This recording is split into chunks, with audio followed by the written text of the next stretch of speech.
Hermanos, buenos días. Un gusto nuevamente estar con ustedes, dándonos la bienvenida el día de hoy, ya sábado 7 de mayo. Ya iniciamos un nuevo mes de este año 2022. Seguimos con la intención de seguir, pues estar en el estudio bíblico, ¿no? De seguir transmitiendo este tiempo para la edificación de la iglesia a través del estudio de la palabra de Dios. Seguimos con la serie La Doctrina de Dios. Es esta serie basada en la carta de Tito. Y hoy vamos ya a avanzar al versículo número 8. Y esta mañana el título es Las virtudes del anciano. Después de que el apóstol Pablo le escribe a Tito y le menciona 5 defectos morales que descalifican a un candidato o a un ministro o a alguien que pretenda ser pastor, que lo descalifican en sus rasgos de carácter. Aquí en este versículo número 8 habla de 6 virtudes que debe de ser parte de la vida de un anciano, de un obispo, de un pastor, de alguien que está en el ministerio. Pero sin embargo estas 6 virtudes que son esenciales debe ser parte del rasgo del carácter insisto, del ministro, del pastor, del obispo, tomando las palabras de aquí. No quiere decir que sean los únicos dentro del cuerpo de Cristo. Esto abarca a toda la iglesia, ¿no? O sea, obviamente si hay alguna responsabilidad para la iglesia en estas virtudes, imaginemos más en la vida de un ministro, de un obispo, de un anciano que debe de tener. Dice el verso número 8, dice, sin hospedador, amante de lo bueno, sobrio, justo, santo y dueño de sí mismo. Entonces, el apóstol Santiago empieza hablando de algo esencial, hospitalario. Hospedador es hospitalario, ¿sí? Venía hablando el apóstol Santiago en esta epístola de esos defectos, ¿no? El último que habla de esos defectos que descalifican a un obispo, un anciano, dice, no codicioso de ganancias deshonestas. Entonces vemos cómo termina con algo de codicia, algo de deshonestidad, ¿sí? Y inmediatamente pasa al contexto de lo bueno, ¿no? Lo bueno, las virtudes, que sea hospitalario, ¿sí? Entonces, vemos cómo son contrarias las cosas, ¿no? O sea, 5 defectos que descalifican a 5 virtudes que califican a un obispo, a un anciano. A 6 virtudes, perdón. La primera es ser hospitalario, es una evidencia, ¿sí? de que es contrario totalmente el caminar correcto delante de Dios. Esta palabra hospedador, literalmente del griego significa amador de forasteros, ¿sí? Entonces, ¿qué es importante es esto, ¿no? En ese tiempo la gente tenía que viajaban, y en ese tiempo era muy difícil encontrar un lugar correcto donde alojarte, mucho más para la gente cristiana, ¿no? Que ya no participaba de cosas del mundo, el alcoholismo, la prostitución. Y obviamente en ese tiempo pues no había grandes hoteles como el día de hoy, ¿no? O sea, hoy es muy fácil viajar de un punto a otro. Si tienes la posibilidad de pagarlo, pues te puedes alojar en un lugar sin ningún problema. En aquel tiempo no era así. En aquel tiempo la gente viajaba por algunos motivos, y aquí está refiriéndose obviamente principalmente a recibir a creyentes, ¿no? O sea, gente necesitada, gente que viajaba por necesidad. Había también persecución y la gente tenía que viajar. Había gente que iba pues simple y sencillamente a llevar el mensaje y que viajaba de un lugar a otro, ¿sí? Entonces aquí es muy importante, ¿no? Hoy esto de hospedador, si no lo tomamos en un contexto sano, pues no podemos entender a qué se está refiriendo, ¿no? O sea, sin embargo, lo podemos llevar hoy a nuestros tiempos, ¿no? Hoy para nosotros nos es muy fácil alojar a personas que solamente conocemos, ¿no? Amigos, personas cercanas, ¿no? Pero tenemos que entender que el llamado a la iglesia o el llamado al pastor es alojar a cualquier tipo de personas, ¿no? La conozcas o no la conozcas, o sea, tengamos, y en ese camino es bien importante, ¿no? Entonces, ¿qué es lo que espera aquí el Señor? ¿Qué es lo que empieza a hablar aquí? ¿Sí? El ser hospedador es una persona que implica en un servicio. Hospedar significa servir. Recibir a tu casa a las personas es atender a esas personas, ¿no? Es renunciar un poco al concepto del egoísmo, ¿no? Sino abrir tu vida, abrir tus espacios de tu casa para el servicio a otras personas, ¿eh? Entonces, es aquí donde digo que esto no solamente está llamado hacia los pastores o hacia los obispos o hacia los ancianos, sino hacia toda la iglesia, ¿no? O sea, toda la iglesia debe ser hospedadora, toda la iglesia debe de aprender a servir, ¿no? Toda la iglesia debe de, en su momento, abrir su casa para recibir a personas, ¿no? Y insisto, a veces no es necesario tener una relación de intimidad, pero sin embargo, como esto era muy usual en aquel tiempo, y existe siempre la parte en donde la gente busca el abuso de todo lo que se hace con una buena intención. El apóstol Juan en sus cartas aborda este tema y él da indicaciones acerca de la hospitalidad y establece límites en esa hospitalidad, ¿sí? Por ejemplo, una de las cosas que dice que no debemos hospedar a alguien que traiga un evangelio diferente, ¿no?, a la revelación de Dios. Tampoco habría que dar abrigo a personas con cuestiones morales incorrectas o gente que solamente quiera vivir de casa en casa y que no quiera trabajar y que quiera ser mantenido de esa manera. Entonces, como esto en aquel tiempo era algo que se estaba empezando a generar, había limitaciones sociales muy fuertes. El apóstol Juan, entonces, en sus cartas, él da estos límites. Eso es bien importante, ¿no? Entonces, tenemos que ser hospedadores totalmente. El obispo, el pastor, el anciano tiene que ser una persona hospedadora totalmente, pero hay límites, ¿no? Hay límites a quién se le abren las puertas de tu casa, para qué intención, cuál es el propósito, ¿sí? Entonces, eso es bien importante. No podemos, si alguien que trae otras ideologías de otros dioses, eso pues tener mucho cuidado, ¿no? Entonces, tenemos que entender que es un mandato de carácter bíblico el ser hospitalarios, el ser hospedadores. ¿Por qué? Porque implica servicio, implica servir a otros. Es un mandato que viene de parte de Dios, pero sin embargo hay que tomarlo con prudencia, con sensatez, hay que tomarlo con sabiduría, ¿sí? ¿Y por qué? Pues insisto, ¿no? O sea, es una parte importante para la iglesia el ejercitarse en la hospitalidad, ¿no? Es bueno. Si tú tienes conflictos de egoísmo, tienes conflictos de todo eso, pues ejercítate recibiendo gente en tu casa, sirviéndolos, invitándolos a comer, a servir a la gente, ¿no? Entonces, de todo esto, pues obviamente, el pastor pues debe ser ejemplo de todo esto, ¿no? El pastor debe ser ejemplo de ser una persona hospedadora, hospitalaria, una persona servicial, ¿sí?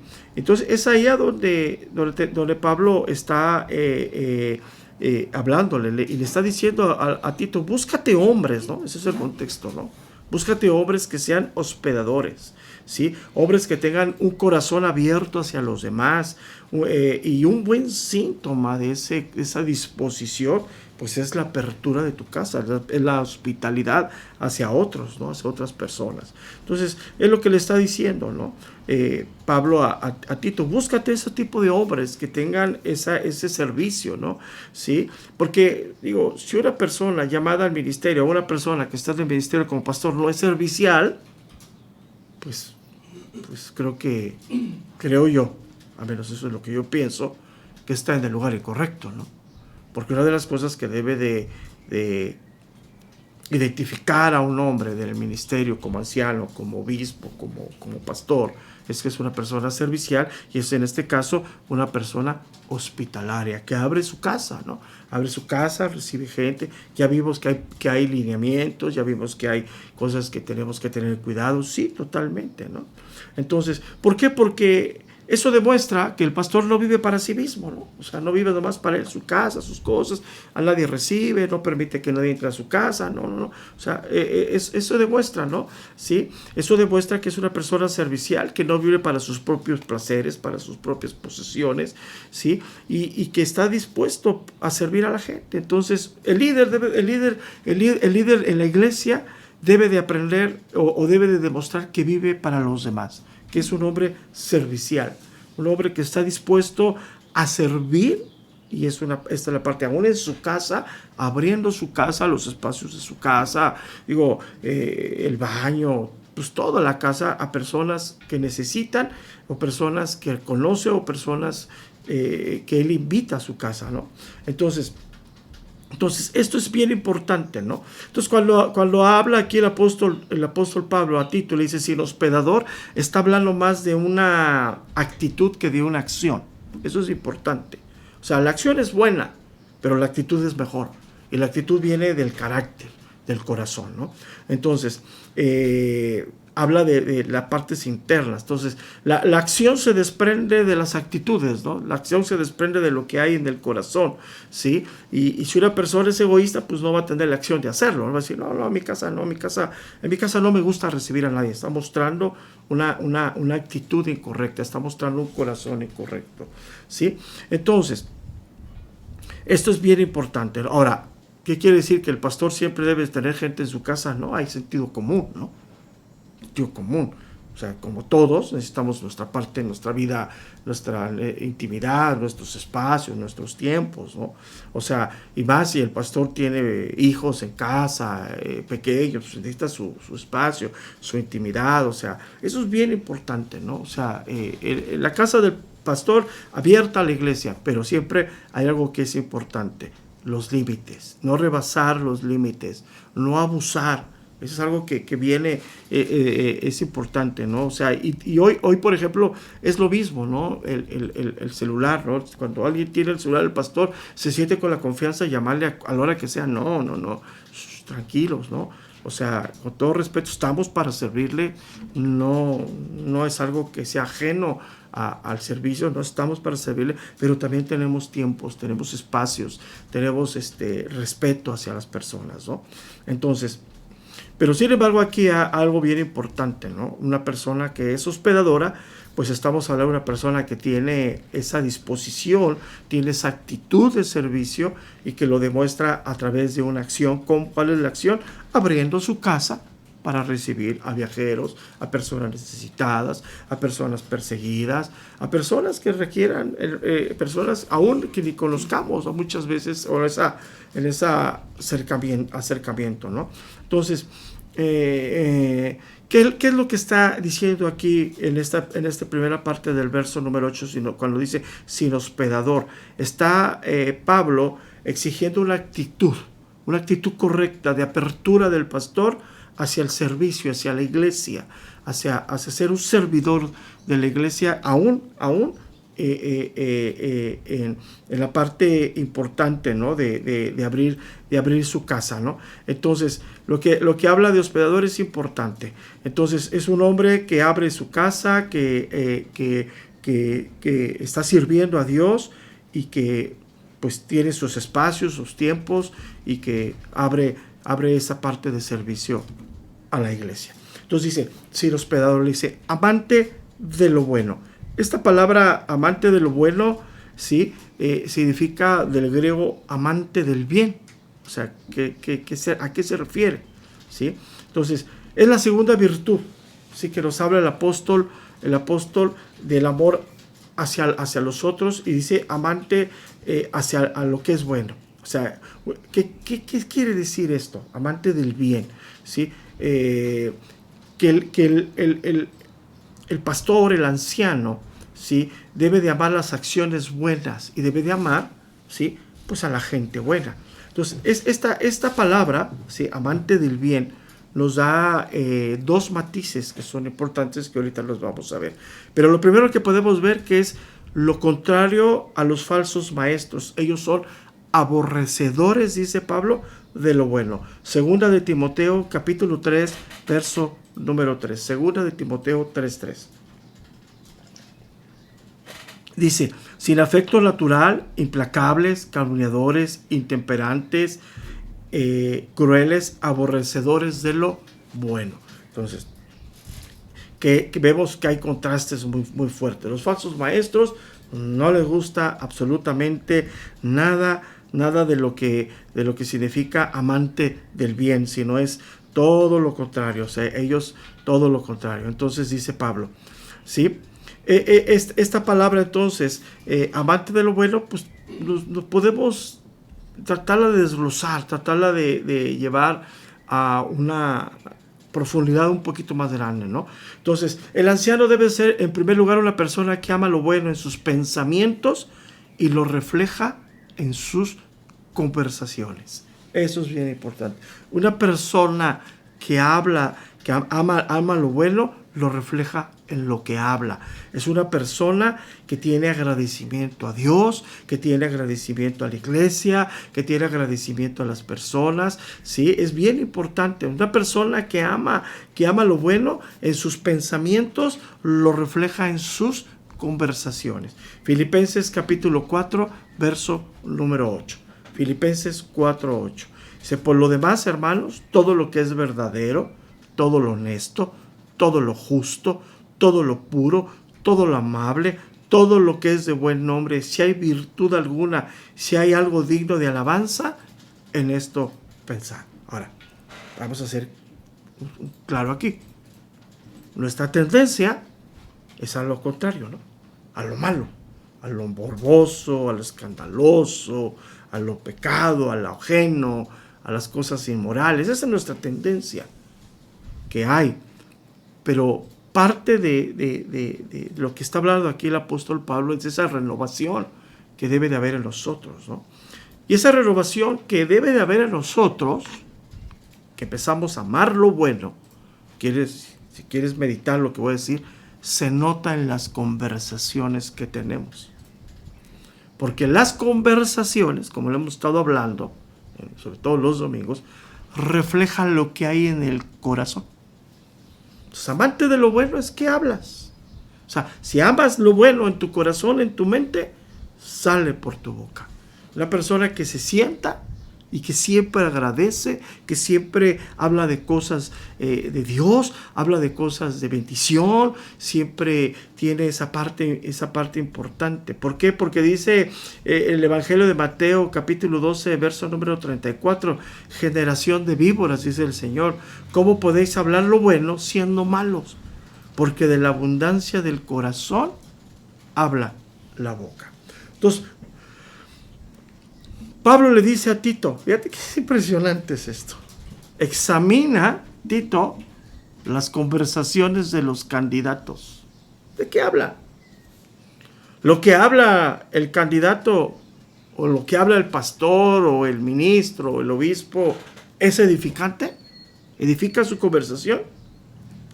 ¿O solamente se centra en las cosas negativas, destructivas, en la calumnia, en la murmuración, en el gusto por lo malo, lo escandaloso? ¿No? Digan, fuerte, ¿verdad?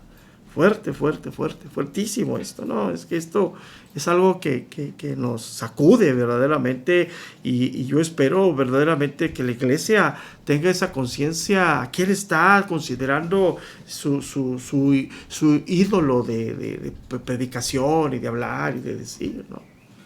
Porque está fuerte esto, ¿no? ¿Por qué? Porque debemos de recordar que la conversación es el reflejo del corazón, ¿sí? Y que si las palabras no edifican, los pensamientos tampoco, totalmente. Entonces, si se trata de una persona que ama lo bueno, pensará en las virtudes de los demás antes que en el pecado de la gente. gente que busca las virtudes, ¿sí? Siempre hay palabras de gratitud, sí, en lugar palabras de crítica, de quejas negativas, siempre palabras de gratitud. Entonces, cuando dice Pablo, ¿sí? Cuando dice Pablo aquí en el verso número 8, amante de lo bueno, lo que podemos darle este matiz a esta palabra, las conversaciones que habla. Edifica su conversación, agradece, hay agradecimiento en su boca o hay queja. Hay gratitud, ve a exalta las virtudes de las personas, o solamente habla de los defectos, solamente habla de los pecados. ¿Cómo está ahí el asunto, no? ¿Sí? El segundo matiz que podemos darle cuando dice aquí amante de lo bueno, ¿sí? Es una persona que ama la bondad, la generosidad, una persona que es altruismo, ¿sí? Que decide hacer lo que es bueno, lo recto, lo agradable delante de Dios. Porque nuestra tendencia humana es a devolver mal por mal, pero el que ama lo bueno vence con el bien el mal. Romanos capítulo 12, verso número 21. No seas vencido de lo malo, sino vence con el bien el mal. Es bien impresionante esto, ¿sí? Qué fuerte. Ahora, esta pequeña frase que acabo de decir, vencer con el bien el mal, solamente lo puede lograr alguien que está lleno, por decir de esta manera, voy a hablar teológicamente, lleno del Espíritu Santo de Dios. Solamente. Es aquel que es capaz de amar a sus enemigos y tratarlos bien. Solamente. ¿Sí? Entonces, esta actitud, escúchame bien esto, debe de ser de todo creyente. Pero el ejemplo debe ser el pastor o el anciano, el obispo. Eso es impresionante, ¿no? Entonces, es una de las grandes enseñanzas del Señor, ¿no? O sea, yo lo he estado mencionando. ¿Por qué la epístola de Santiago es tan fuerte en su contenido moral? Porque él escuchó hablar a Cristo sin ser convertido. Es bien importante, ¿no? O sea, ¿cómo vemos la predestinación de Dios? ¿Cómo vemos la soberanía de Dios aún antes? Digo, porque Santiago, Jacobo, ¿sí? Antes de convertirse, escuchó el Sermón del Monte y de él retoma muchas cosas del Sermón del Monte del Señor y lo plasma en su epístola Santiago. Pues Santiago, hasta después de la resurrección de Cristo, él se convierte, Jacobo, y forma parte del liderazgo, el anciano de Jerusalén. Entonces es bien importante esto, ¿no? Bien importante esto, ¿no? Una persona llena del Espíritu Santo es aquella que solamente puede ser amante de lo bueno, en este matiz. Una persona que solamente puede vencer el mal haciendo el bien. O sea, una persona que no devuelve conforme le hacen, sino que siempre va a bendecir, siempre va a responder bajo los principios bíblicos. Mateo capítulo 5, verso número 38. Vayamos ahí. Mateo 5, 38. Oíste que fue dicho, ojo por ojo y diente por diente, pero yo os digo, no resistáis al que es malo, antes a cualquiera que te hiera en la mejilla derecha, vuélvete también la otra. Y al que quiera ponerte a pleito y quitarte la túnica, déjale también la capa. Y a cualquiera que te obliga a llevar carga por 1 milla, ve con él 2. Al que te pida, dale, y al que quiera tomar de ti prestado, no se lo rehuses. Oíste que fue dicho, amarás a tu prójimo y aborrecerás a tu enemigo, pero yo os digo, o sea, como lo he mencionado y lo mencioné en el tiempo que di el Sermón del Monte hace un año atrás, ese yo os digo es, te voy a enmendar la plana. Es sencillo. O sea, esa es la tendencia que traemos, pero Dios dice, no, esa tendencia debe erradicarse. ¿Y por qué yo os digo? Porque viene de Dios y porque hoy al nacer de nuevo tenemos sensibilidad a la palabra de Dios y la sensibilidad a la palabra de Dios nos va transformando, nos va renovando. Entonces, cuando llegamos a estas porciones pero yo os digo, todo lo que habíamos vivido, todo lo que habíamos pensado, todo lo que actuábamos anteriormente, en la manera en que respondíamos a las agresiones, en la manera en la que respondíamos al daño, se borra, se acaba. ¿Por qué? Porque hoy somos nuevas criaturas en Cristo. Impresionante, ¿no? Dice Pablo, busca ese candidato amante de lo bueno.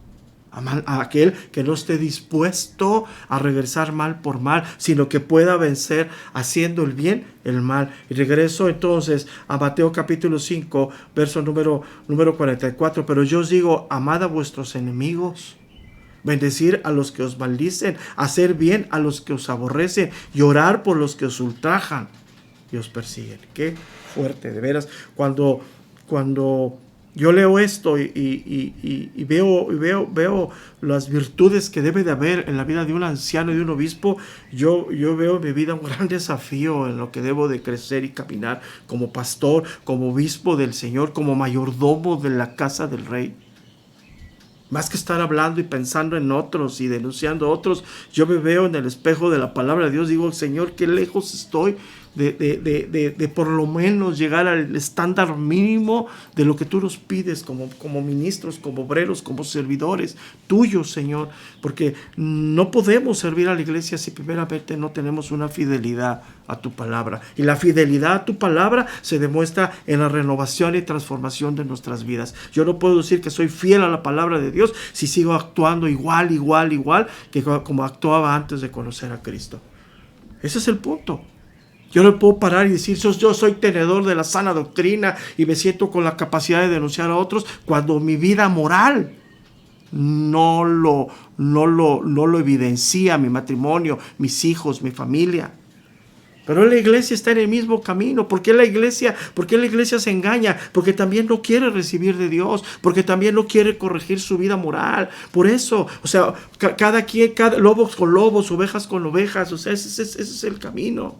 O sea, hoy por tener mucha gente, hoy por tener niveles de popularidad, hoy por tener no sé cuántos seguidores en tu página, ya eres un buen pastor. Dime en dónde dice esto. ¿Sabes que los likes y las seguidores y todas esas falsedades que hoy existen se compran? Claro, se pueden pagar. Claro, nosotros podemos pagar para que nuestra página aparezca 1 millón de seguidores. Claro que podemos pagar. No le dice eso. Pero ¿sabes qué es eso, amado hermano en Cristo? Lo superficial que ha venido a la iglesia por décadas. La iglesia no quiere profundizar en esto. Estamos hablando de las virtudes de un anciano, que implica toda la iglesia así. Pero ¿quién debe ser ejemplo? El pastor, el obispo, el ministro. Fuertísimo, ¿no?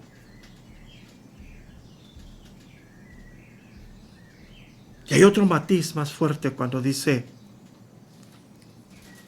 amante de lo bueno. Alguien que ama a las personas.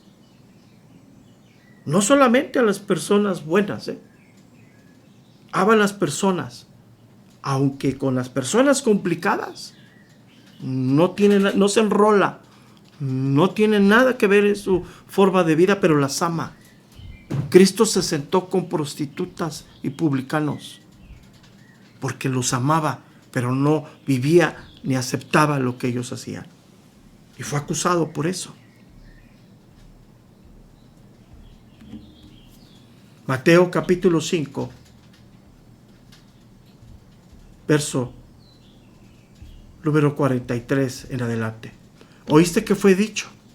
Amarás a tu prójimo y aborrecerás a tu enemigo, pero yo os digo, amad a vuestros enemigos, bendecir a que os maldicen, hacer bien a los que os aborrecen y orar por los que ultrajan y os persiguen, para que seáis hijos de vuestro Padre que está en los cielos, que hace salir el sol sobre malos y buenos. Fíjate qué fuerte. Que hace llover sobre justos e injustos. Porque si amáis a los que os aman, ¿qué recompensa tendréis? O sea, si el pastor es buena gente con aquellos que lo tratan bien, ¿qué recompensa tiene? ¿No hace también lo mismo los publicanos? Y si saludáis a vuestros hermanos solamente, ¿qué hacéis de más? ¿No hacen así también los gentiles? Sed pues vosotros perfectos, como vuestro Padre que está en los cielos es perfecto. Qué fuerte está esto.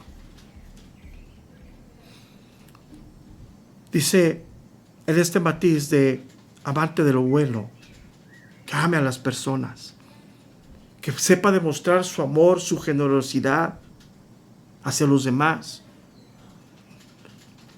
Yo sé que hay personas con las cuales no podemos estar, aún dentro del cuerpo de Cristo.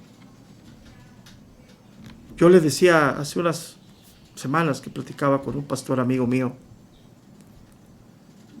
me preguntaba de lo que vivimos y que cómo estábamos, y cómo me sentía después de casi 6 años, porque a él también, cuando intentó ayudarnos, lo difamaron, lo atacaron. Y yo le decía a él, mira, yo no, a ninguno de ellos los considero mis enemigos, porque yo he aprendido en Dios a perdonar. Si yo para ellos soy su enemigo, pues ya es problema de ellos. Digo, pero mira, te voy a tratar de transmitir lo que quiero llegar a este punto.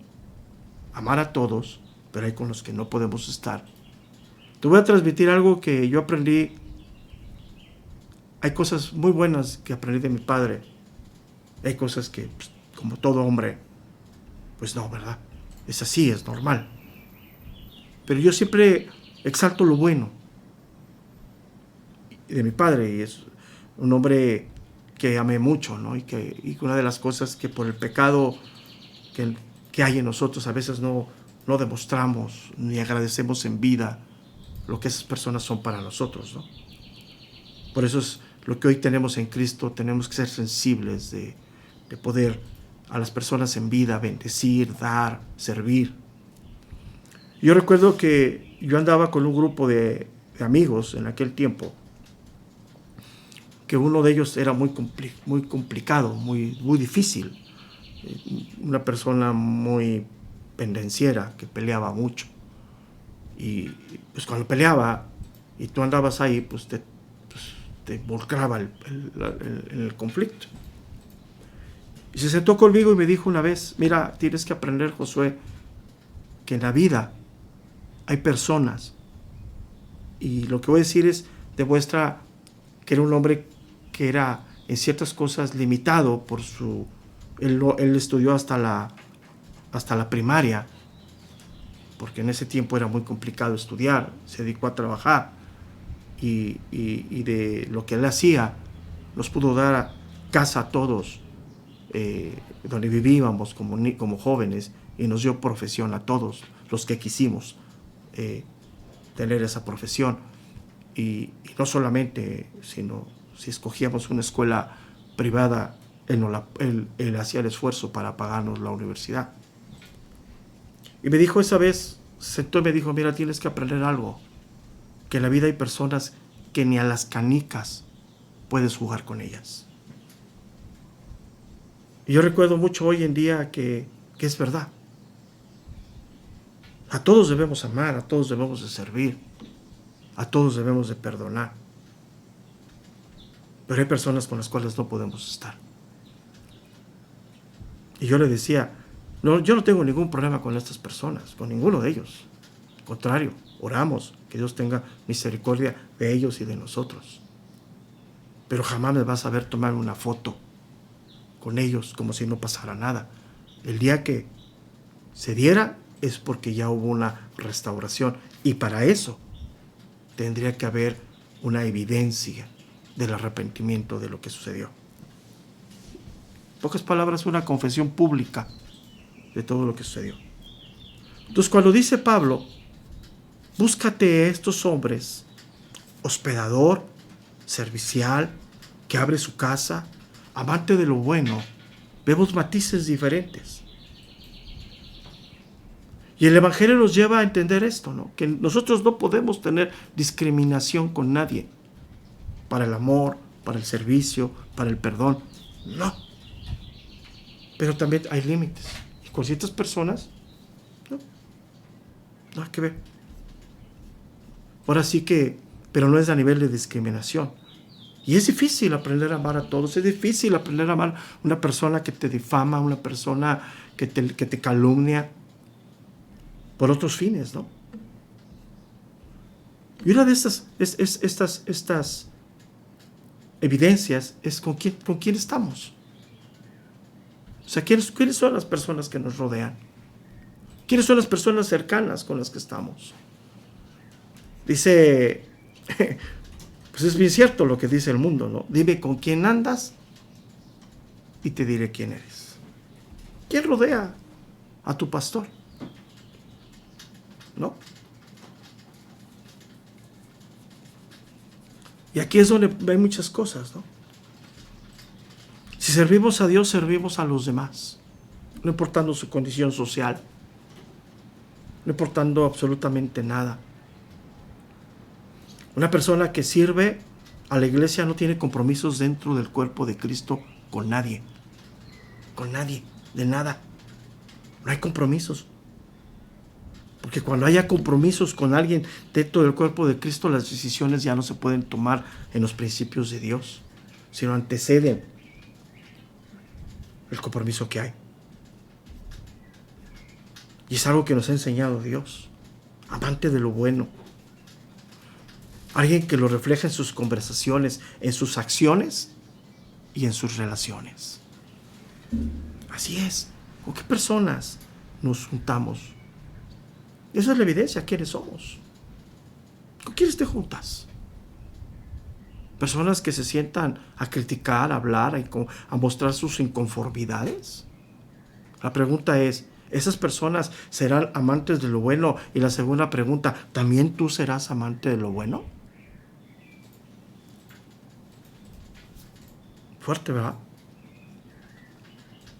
Pero tenemos que reflexionar. Entonces dice, si el hospedador, amante de lo bueno,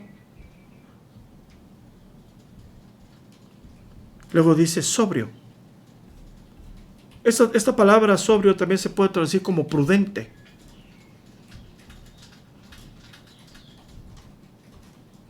Y es una virtud que debe ser exigida a todos en la iglesia, la prudencia, la sobriedad. Dice Tito 2:11, porque la gracia de Dios se ha manifestado para salvación a todos los hombres, enseñándonos que renunciando a la impiedad y a los deseos mundanos, vivamos en este mundo sobrio, justo y piadosamente. Entonces la iglesia debe de aprender a ser prudente, sobria. ¿Qué significa esto? Ser sensatos, con cordura.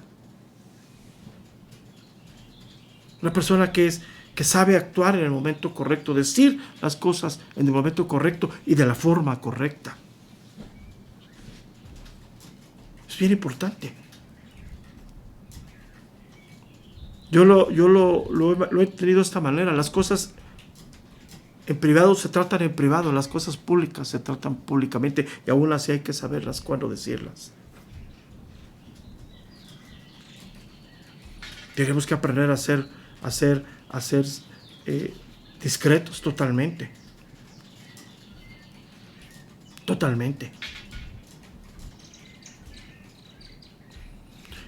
Y esa persona prudente es una persona que actúa a través de la revelación de la palabra de Dios.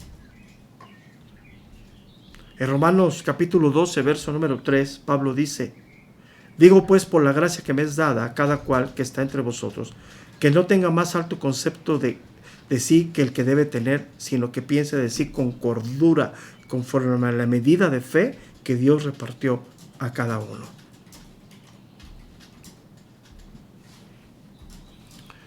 Entonces esta palabra, justo, prudente, viene de la misma raíz etimológica del griego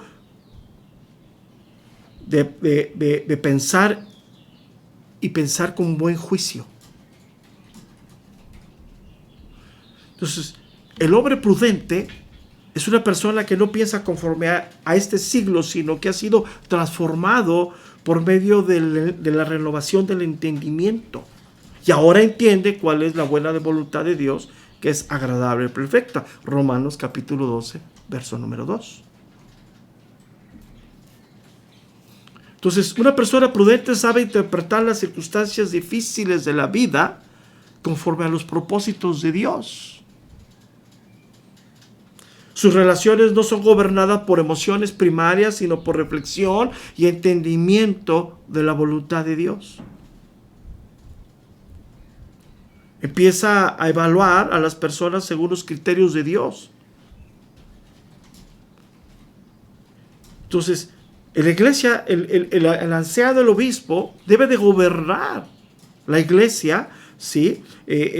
A través de esta madurez, a través de esta sabiduría que viene de Dios. Hay situaciones difíciles. Hoy toda esta pandemia nos ha llevado a esa parte tan importante de ser prudentes, esperar los tiempos de Dios. No como piensa el mundo, ¿no? Sino con calma. Entonces, como vemos, esto es bien importante, ¿no? Una persona que es sobria es una persona que es prudente. Que viene, esa prudencia viene de la revelación de la palabra de Dios. Una persona que va siendo transformada por el Evangelio. Y sus decisiones se ven impactadas por ese tipo de dirección en su vida. No son decisiones emotivas, no dice una cosa y mañana otra. No cambia de dirección constantemente, sino con calma, con tranquilidad. Porque todo lo tenemos que aprender en el plan eterno de Dios. Y es algo bien importante. Nos faltarían 3, pero quiero ser, como siempre me he ido con calma. No me gusta correr. Nos faltarían las últimas 3, que es justo, santo y dueño de sí mismo, que 2 son muy similares. Pero la última sí nos llevaría un poquito más de tiempo poderla desmenuzar, porque pues tiene que ver mucho con el carácter del obispo, del pastor, ¿no? Imagínate un pastor que cuando las cosas no le salen avienta la Biblia y avienta el micrófono y se baja enojado, ¿no? Imagínate eso, ¿no? O el domingo no va porque está enojado con la iglesia, ¿no? Entonces, tenemos que ir paso por paso. Y como siempre lo hemos dicho, las prisas las traemos nosotros. Dios no tiene prisa. Los tiempos son así, mira. Y yo he entendido esto, ¿no? Yo hasta en mi manera personal de llevar mis estudios, no tengo prisa. O sea, y cuando me doy cuenta en esa paciencia, voy bien avanzado. Yo estoy por terminar en mis estudios personales la epístola de Santiago y acabo de iniciar casi el capítulo 4 en las enseñanzas dominicales, ¿no? Entonces, en esa paciencia es cuando uno persevera más de lo que te puedes imaginar. Entonces, el dar las cosas así, porque hay que cumplir el tema, no funciona. Bueno, a menos desde mi experiencia y mi punto de vista no funciona. A lo mejor a otros sí. No quiere decir que esté mal. Yo estoy hablando por mí. Entonces, quiero dejar hasta aquí esta enseñanza. Hoy, sábado 7 de mayo, ya iniciamos el 5º mes de este año 2022. Y esperamos que el próximo sábado estaremos retomando todo esto. Entonces, como siempre es la invitación a las reuniones dominicales presenciales ya el domingo, mañana domingo 8 de mayo. Todas las congregaciones están ya de manera presencial. Es importante que lo consideren. Y recuerden que ya salió el aviso en esta semana de nuestra primera reunión de este ministerio de encaminados, amigos, novios, esposos, para el próximo sábado 14 de mayo, 4 de la tarde. Vamos a pedir, creo que en estos días se va a solicitar, vamos a pedir que se registren al WhatsApp para tener una idea, un preregistro, una idea aproximada de cuántos van a asistir para hacer toda la logística que tenemos que hacer. Queremos seguir guardando los protocolos en la medida necesaria de la sana distancia. Entonces requerimos esa parte, ¿no? O sea, es toda la intención, ¿no? seguir resguardándonos en áreas cerradas como estamos en el salón en uno de los salones. Hoy tenemos 3 salones en esta nueva instalaciones, tenemos 3 salones, pero hoy en uno de los salones que estén, pues tratar de que exista esa sana distancia y que haya también los servidores adecuados para poderlos atender como es correcto, ¿no? Y resguardar la seguridad del inmueble y todo lo que es correcto. Entonces, es muy importante. Les recuerdo, sábado 14 de mayo, 4 de la tarde, en estos días, no sé si ya salió el WhatsApp, en estos días va a salir el WhatsApp. Si ya salió, ustedes pongan su asistencia. Recuerden que es un evento para mayores de edad, aunque si hay algún joven que tenga la intención de ir, pues cercano a la mayoría de edad, no sé, 16, 17 años, platíquenlo con nosotros, estamos abiertos a recibirlos. Nomás pues queremos saber que ustedes quieren ir, sus papás que estén de acuerdo con dándole la autorización.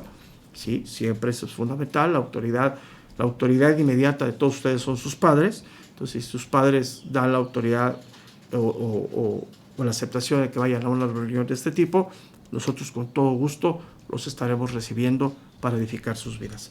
Dios les bendiga, hermanos. Estamos en contacto. Primeramente, Dios el día de mañana. Si Dios nos da vida, nos estaremos viendo de manera presencial para poder pues, seguir con nuestra epístola de Santiago, ya en el capítulo 4, que estamos ahí en una porción muy, muy, muy fuerte que estamos viendo en esta porción del uso de la lengua, en donde el apóstol Santiago sigue hablando de esto. Dios les bendiga, hermanos. Buenos días y como siempre un fuerte abrazo y un verdadero gusto por estar a través de este medio con ustedes. Dios les bendiga y buenos días.